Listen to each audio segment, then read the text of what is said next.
কোনো না কোনোভাবে বিশৃঙ্খলা সৃষ্টির মাধ্যমে ফয়েল করার চেষ্টা করে তাকে বার্তা নিয়ে যেতে হবে যে নির্বাচনের রাস্তায় সরকার আগাচ্ছে এবং নির্বাচন হবে। সরকার এই জিনিসগুলো প্রোঅ্যাক্টিভ এবং রিঅ্যাক্টিভ উভয় অ্যাপ্রোচের মাধ্যমেই নিয়ন্ত্রণ করার চেষ্টা করবে। প্রচণ্ড গণ অসন্তোষের মুখে একটা পতিত সরকারের পরে দায়িত্ব গ্রহণ করেছি। তো ওই পতিত সরকার দেশে ছিল প্রায় 16 বছর। এখন নির্বাচনটা ফেব্রুয়ারিতে হয়েই যাচ্ছে। এখানে নানানভাবে পানি ঘোলা করার চেষ্টা করা হচ্ছিল। সেইটা এখন দেশের মানুষের কাছে স্পষ্ট যে অন্তর্বর্তী সরকার নির্বাচনের পথে সুদৃঢ়ভাবে হাঁটছে। এখন এই নির্বাচনকে ঘিরে কিছু কিছু ন্যস্ত স্বার্থ তো রয়েই গেছে, সেই পতিত সরকারই বলেন বা অন্য কোনো অশুভ শক্তির। কিছু কিছু বিষয় হয়তো আমরা আমাদের বিশ্লেষণের মধ্যে আনতে পারি, কিছু বিষয় বিশ্লেষণের মধ্যে আনতে পারি না।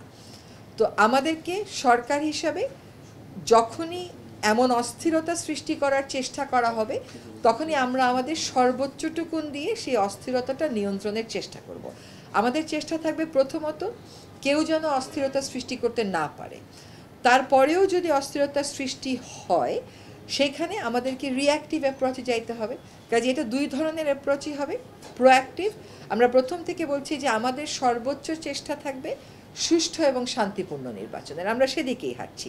তারপরেও বিভিন্ন ন্যস্ত স্বার্থ গোষ্ঠী, বিভিন্ন অশুভ শক্তি যদি এই রকম বিশৃঙ্খলা সৃষ্টির চেষ্টা করে তাহলে সেগুলোর ক্ষেত্রে যারা দোষী আমরা তাদেরকে আইনের প্রক্রিয়ায় আনবো।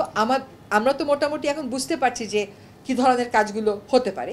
সেখানে আমাদের প্রস্তুতি আমরা আরেকটু বাড়াবো, আমাদের শক্তি আমরা আরেকটু বেশি বাড়িয়ে দেব। ফলে আমরা যেটা আশা করি যে সকলেই নির্বাচনকে সামনে রেখে সর্বোচ্চ সংযম এবং সহনশীলতার পরিচয় দেবে। তারপরেও কেউ যদি জাতীয় স্বার্থকে, নির্বাচনের মতন একটা জাতীয় ইস্যুকে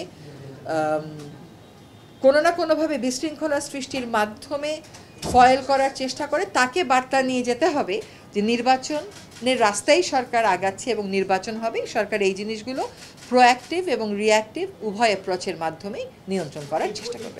কেউ তো বলেনি সরকারের সিদ্ধান্ত আমরা মানব না, তাহলে আপনি কেন যদির কথা আনতেছেন? সিদ্ধান্ত তো মানতে হবে। আমি যদি নিজের সিদ্ধান্ত না নিতে পারি, অন্য একজন এক রকমের সিদ্ধান্ত নেয়, আমি আরেক রকমের সিদ্ধান্ত নিই। আমাদেরকে যে একটা দায়িত্ব দেওয়া হয়েছে সেই দায়িত্ব তো আমাদেরকে পালন করতে দিতে হবে। আমরা দায়িত্ব পালন করি টুয়ার্ডস আ ওয়াইডার কনস্টিটিউয়েন্সি। আমরা তো শুধু আপনার প্রতি আমাদের দায়িত্ব পালন করি না বা ওনার প্রতি আমাদের দায়িত্ব পালন করি না, জনগণের প্রত্যাশাও তো আমাদের কাছে কিছু আছে। সেগুলো বিবেচনায় নিয়ে, রাজনৈতিক দলগুলোর ভাবনা বিবেচনায় নিয়ে সরকার যেটা ভালো মনে করে সরকার সেই সিদ্ধান্ত নেবে এবং আপনাদেরকে সরকার সেটা জানিয়ে। নির্বাচনের লেভেল প্লেয়িং ফিল্ড হচ্ছে না বা সরকারের পক্ষ থেকে এদিকে কোনো গাফিলতি আছে এরকম কিন্তু কেউ বলছে না।